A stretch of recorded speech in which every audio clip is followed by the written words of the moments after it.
दोस्तों नमस्कार। स्वागत है आपका हमारे इस यूट्यूब मंच पर।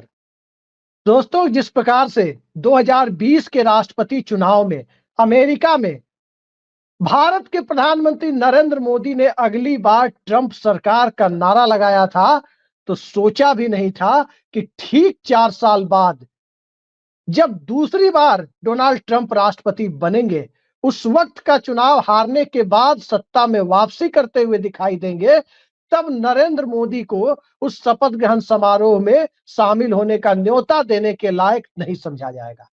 हालांकि भारत के विदेश मंत्रालय ने स्पष्ट किया है कि भारत को न्योता मिला और विदेश मंत्री एस जयशंकर हिस्सा लेंगे।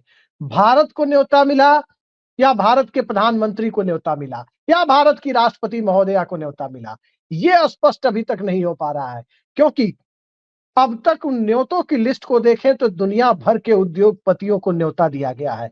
याद रखिए, भारत के गोदी सेठ को न्योता नहीं दिया गया है, लेकिन चीन के राष्ट्रपति शी जिनपिंग को न्योता देना, इटली की राष्ट्रपति जॉर्जिया मेलोनी को न्योता देना और इसके साथ साथ एल सल्वाडोर और दूसरे देशों के राष्ट्रपतियों को और प्रधानमंत्रियों को न्योता देने के लिए जब ट्रंप प्रशासन तैयार हो गया, तो आखिर भारत के प्रधानमंत्री से क्या दिक्कत थी?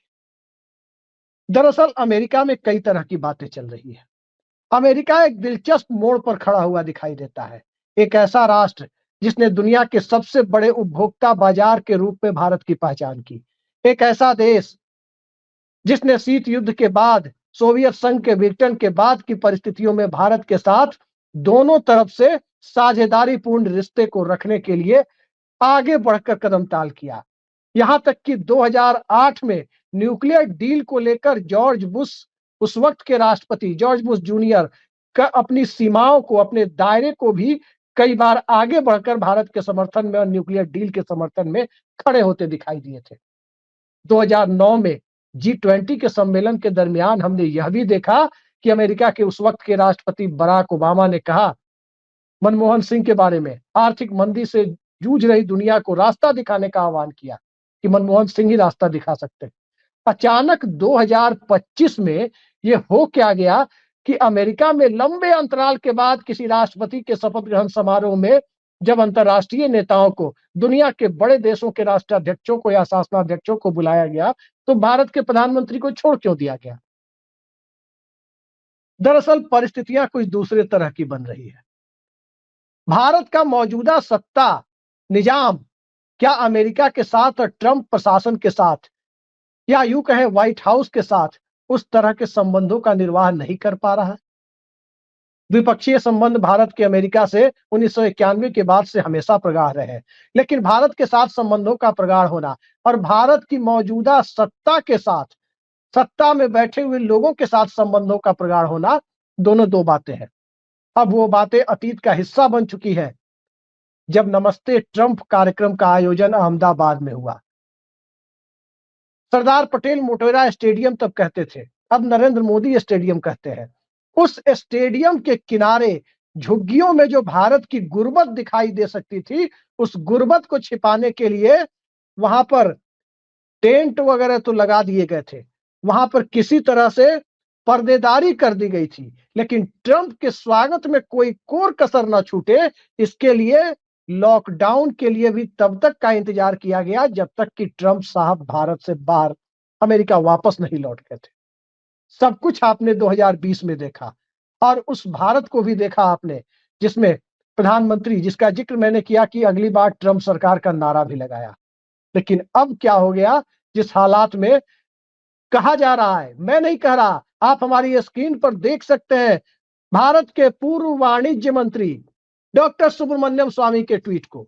सुब्रमण्यम स्वामी के ट्वीट को यदि हम हिंदी में उसका तर्जुमा करें तो यही निकलता है कि काफी जद्दोजहद के बाद भारत के विदेश मंत्री एस जयशंकर के लिए निमंत्रण हासिल किया गया है। अब सुब्रमण्यम स्वामी कितने सही हैं, नहीं है, ये हम नहीं कह सकते, लेकिन अंतर्राष्ट्रीय मामलों पर उनकी पकड़ कितनी है, इससे हम इनकार नहीं कर सकते।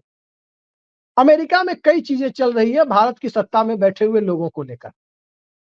कारण भी कई है और सबसे बड़े कारण की तरफ आप ध्यान दें तो एक बात क्लियर दिखाई देती है। अडानी समूह के कई लोगों के ऊपर, जिसमें समूह के मुखिया भी हैं, अमेरिका में मुकदमा चलने जा रहा है, वारंट जारी हो चुका है और अडानी समूह से मौजूदा सत्ता में बैठे हुए लोगों की कितनी नजदीकियां हैं, ये भी जग जाहिर है। और अमेरिका का प्रशासन, व्हाइट हाउस, पेंटागन, अमेरिका की सीनेट, अमेरिकी कांग्रेस कहीं से भी ये आभास नहीं दे सकती, यहां तक कि राष्ट्रपति भी नहीं दे सकते कि एक तरफ भारत के अंदर की परिस्थितियों को लेकर, क्रोनिक कैपिटलिज्म को लेकर, अल्पसंख्यकों की बारे में सरकार की कथित भूमिका को लेकर अंतर्राष्ट्रीय स्तर पर जो चले और उसके अलावा वहां के प्रधानमंत्री को या शासनाध्यक्ष को निमंत्रण भी दिया जाए। मैं नहीं मानता कि भारत में अल्पसंख्यकों के प्रति कुछ ऐसी धारणा है। दुनिया का सबसे बड़ा लोकतंत्र होने के नाते भारत आज भी अपने धर्मनिरपेक्ष समाजवादी मूल्यों पर, जो उसके संविधान की प्रस्तावना में है, सत्ता किसी की भी रही हो, चलता रहा है। छिटपुट घटनाएं हर एक दौर में हुई है, मौजूदा दौर में भी हुई है, लेकिन इसका मतलब ये नहीं निकल सकता कि भारत में के धर्मनिरपेक्ष स्वरूप को कोई किसी प्रकार का खतरा है। लेकिन शी जिनपिंग को बुलाने का मकसद क्या है? शी जिनपिंग के साथ दरअसल कारोबारी और व्यापारिक रिश्तों को आगे बढ़ाने में अमेरिका रुचि रखता है। और भारत के प्रधानमंत्री को नहीं बुलाने का मकसद क्या है? एक तरफ मैंने कहा कि अडानी ग्रुप के साथ कथित तौर पर अच्छे संबंध, और दूसरी तरफ आप देख सकते हैं कि मौजूदा सत्ता का जिस प्रकार से भारत का अंतर्राष्ट्रीय व्यापार गिरा, जिस प्रकार से भारत को लेकर के अंतर्राष्ट्रीय स्तर पर धारणा बनी, जिस प्रकार से इंडियन करेंसी की वैल्यू गिर रही है, और 2013-14 के दरमियान गुजरात के मुख्यमंत्री नरेंद्र मोदी के बयान पर ही हम यकीन करें तो जिस रफ्तार से भारत का रुपया उस वक्त गिर रहा था, जो बात वो कह रहे थे, ये अलग बात है कि उस समय 55-56 रुपए के आसपास ही था भारत का रुपया, आज की तरह 85-86 रुपए तक नहीं था। तब बकौल नरेंद्र मोदी जिस रफ्तार से भारत का रुपया गिरा था, उससे भारत अंतर्राष्ट्रीय व्यापार में टिक नहीं सकता था। अंतर्राष्ट्रीय व्यापार में भारत का टिकना मुश्किल हो रहा था। आज क्या है? आज तो 55-56 से आगे 86 तक पहुंच गया मामला। तो एक ये कारण है कि भारत के अंतर्राष्ट्रीय व्यापार और भारत की अर्थनीति को लेकर, और उस अर्थनीति में दुनिया के सबसे बड़े उपभोक्ता बाजारों में से एक माने जाने वाले कंज्यूमर की राइट्स को लेकर, कंज्यूमर की भूमिका को लेकर, और भारत में कंज्यूमर यानी उपभोक्ता की क्रय शक्ति को लेकर अंतर्राष्ट्रीय स्तर पर जो धारणा बनी है कि भारत में लोग अब खर्च नहीं करना चाहते, भारत में लोग बचत पर ज्यादा ध्यान दे रहे हैं, खर्च करने पर ध्यान नहीं दे रहे। और आर्थिक मंदी की बात न भी हम स्वीकारें, तब भी इस बात को स्वीकार किया जा सकता है कि इस देश में अर्थव्यवस्था के अंदर कोई बहुत ज्यादा हलचल नहीं है, रफ्तार नहीं पकड़ रही अर्थव्यवस्था। और रफ्तार नहीं पकड़ने के पीछे एक बड़ा कारण है भारतीय मध्य वर्ग का कहीं ना कहीं संकुचित होता आकार। कागजों पर भले ही भारतीय मध्य वर्ग दुनिया के सबसे बड़े मिडिल क्लास के रूप में दिखाया जाए, लेकिन हकीकत क्या है? जब सत्ता खुद स्वीकार करती है कि इस देश में 60% के करीब लोगों को, यानी 82-83 करोड़ लोगों को यदि 5 किलो राशन की सरकारी इमदाद पर किसी तरह से सरवाइव करने के लायक बनाकर रखा गया है, तो फिर सरकार के दावे ही सरकार के भारतीय मिडिल क्लास के एक्सपेंशन यानी विस्तार को लेकर जो दूसरा जो अट्ठास होता है, उसे कहीं ना कहीं नकारते हुए दिखते हैं। यहां भले ही रिपोर्ट ना आए, अंतर्राष्ट्रीय स्तर पर आर्थिक संकेतक जो इकोनॉमिक इंडिकेटर्स होते हैं, उससे साफ जाहिर होता है कि भारत के अंदर मिडिल क्लास संकुचित हो रहा है। और जो मिडिल क्लास पूरी दुनिया में हर देश में इकोनॉमी की ड्राइवर सीट पर बैठा होता है, जब वही ड्राइवर सीट का ड्राइवर जब अपने घर में बैठा हुआ है, यानी मध्य वर्ग अपने घर में बैठा हुआ है, तो फिर भारत के प्रधानमंत्री को बुलाने की जरूरत ही क्या पड़ सकती है? तो ये सारी परिस्थितियां दूसरी तरफ दिखाई दे रही है। तीसरी तरफ अंतर्राष्ट्रीय स्तर पर भारत की जो भूमिका है, यदि उस भूमिका की पड़ताल यदि आप करने चले, और उस भूमिका की पड़ताल के दायरे में जब कुछ चीजों को हम देखने चलते हैं, तो दो चार बातें और क्लियर होती है। क्या क्लियर होती है? बहुत सारे लोग कहेंगे कि भारतीय अर्थव्यवस्था ने जापान को पछाड़ दिया, लेकिन जापान को जब पछाड़ा भारतीय अर्थव्यवस्था ने, तो टोटल वॉल्यूम पर मत जाइए। प्रति व्यक्ति आय के मामले में भारत और जापान की क्या स्थिति है, इस हकीकत को यदि आप देख लेंगे, तो फिर पछाड़ने वाली बात से आपको खुद ही पीछे हटना पड़ जाएगा।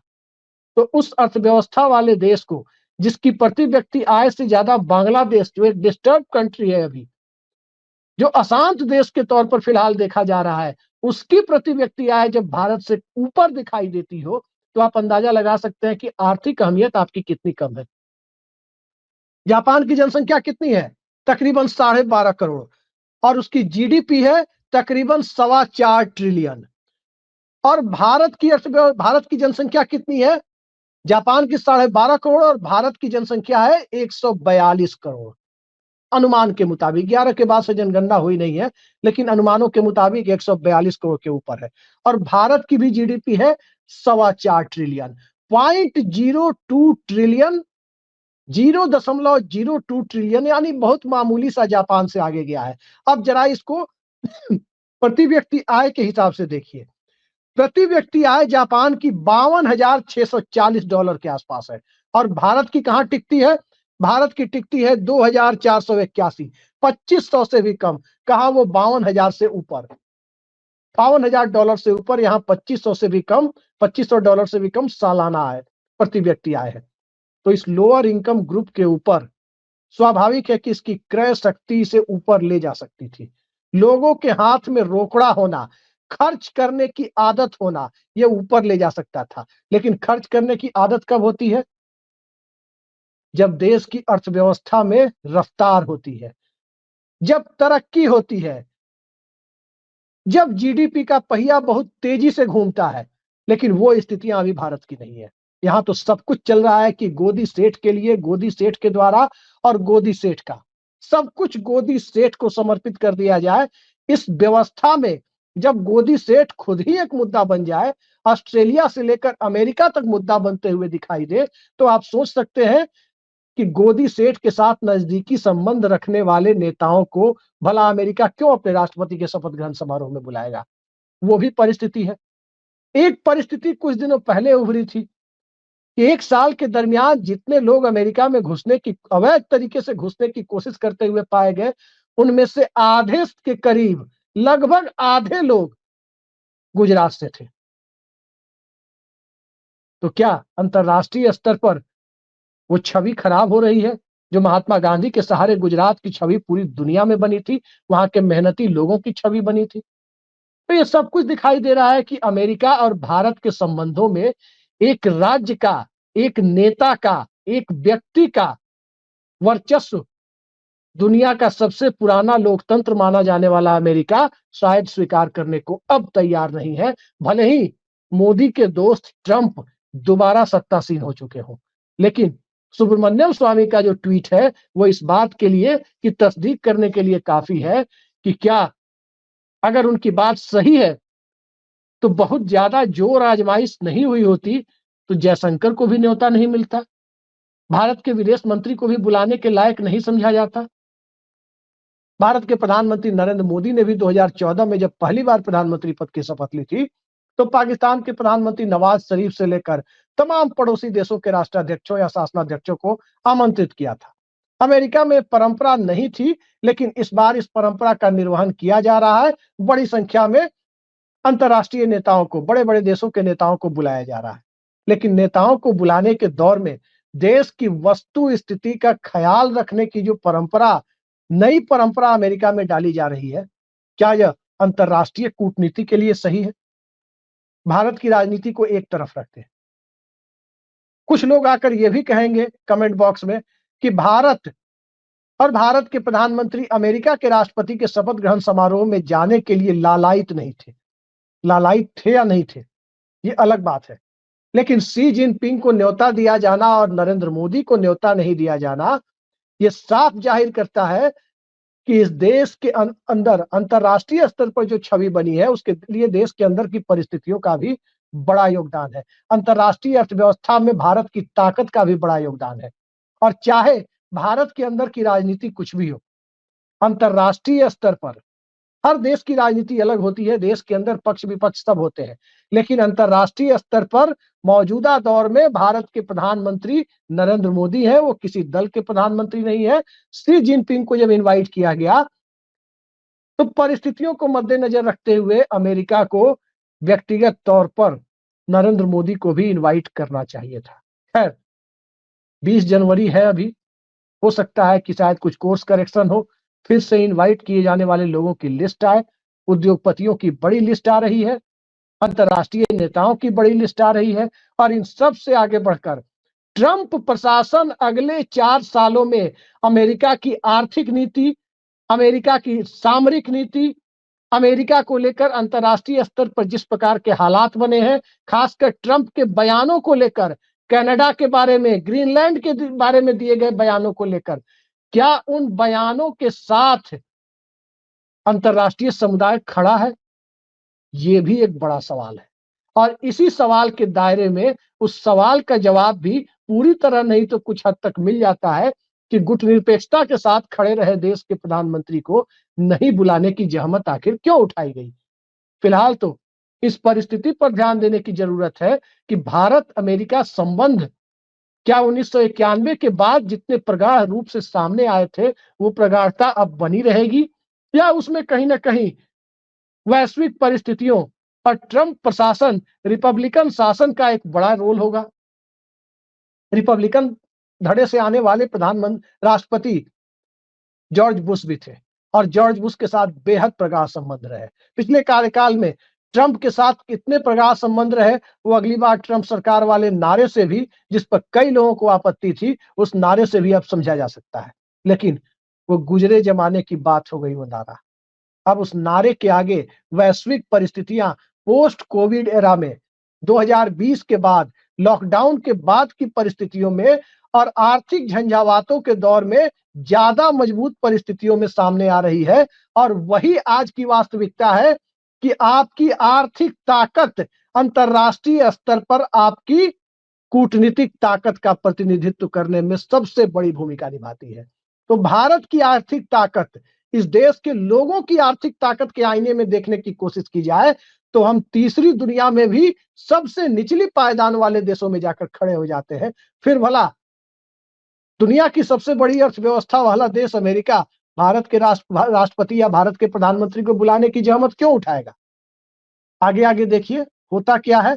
लेकिन अलग तरह की परिस्थितियां जरूर निर्मित हो रही है। उम्मीद है भारत अमेरिका के संबंध पहले की तरह प्रगाढ़ बने रहेंगे और इसकी उम्मीद भी अंतर्राष्ट्रीय स्तर पर की जानी चाहिए, क्योंकि पूरी दुनिया की आर्थिक नीति में सबसे बड़ा योगदान जियोपॉलिटिक्स अगर कहें तो उस जियोपॉलिटिक्स में और उसको अर्थतंत्र के साथ जोड़ करके देखें तो सबसे बड़ा योगदान इंडियन ओशन पॉलिटिक्स यानी हिंद महासागर की राजनीति का अब है। एक जमाना था जब अटलांटिक ओशन की राजनीति सबसे ऊपर हुआ करती थी। आज हिंद महासागर की जियोपॉलिटिक्स के सहारे ही पूरी दुनिया चल रही है। सारा अंतरराष्ट्रीय खेल यही हो रहा है। तो उस परिस्थिति में भारत की आर्थिक ताकत भले ही पहले की तुलना में कम हो जाए, भारत सरकार की आर्थिक नीतियां भले ही इस देश के मध्य वर्ग की कमर तोड़ दे, लेकिन जियोपॉलिटिक्स में जो भारत की भूमिका है उसे नजरअंदाज करना, चाहे कोई भी प्रशासन अमेरिका में हो या यूरोप के किसी देश में हो, उसके लिए लगभग असंभव सा काम होगा। आज के लिए इतना ही। नमस्कार।